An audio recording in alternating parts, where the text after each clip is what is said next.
তাদের উদ্দেশ্যে আমার একটা কথা, এত সুন্দর স্বাদ কেন লাগলো, কিভাবে রাকিব মামা মাখাইছে তার কাছ থেকে বিস্তারিত শুনুন। এত স্বাদ কে? এত স্বাদ হওয়ার কারণ প্রথম আর অতিরিক্ত কষা, যার কারণে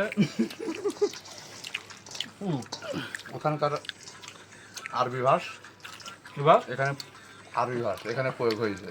আরবি ভাষা আরবা ভাষ পূর্বাভাস। মুড়ি মাখানোটা বেস্ট, এক কথা ওয়াও। আর মাখাইছে যে রাকিব ভাই, অসাধারণ।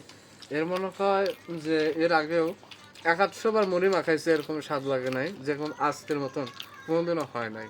তো আজকে এক কথা ওয়াও ওয়াও। আরিফ ভাই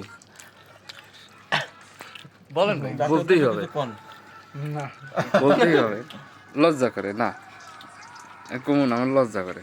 আমরা চাই দুনিয়ার শ্রেষ্ঠ শেফ হিসেবে আমার রাকিব মামা উপাধি পাক। বঙ্গবন্ধু নোবেলটা বঙ্গবন্ধু নোবেল পেলে তবে রবি ঠাকুরের নোবেলটা আমাদের রাকিব মামাকে দেখো। দিস ইজ বেস্ট, এক কথায় নাইস, ওয়াও, বিউটিফুল। এটা আসলে ও ভাই ঠিক আছে, বিউটিফুল। এত স্বাদটা যেমন চাল যেমন মুড়ি তেমন মাখানো।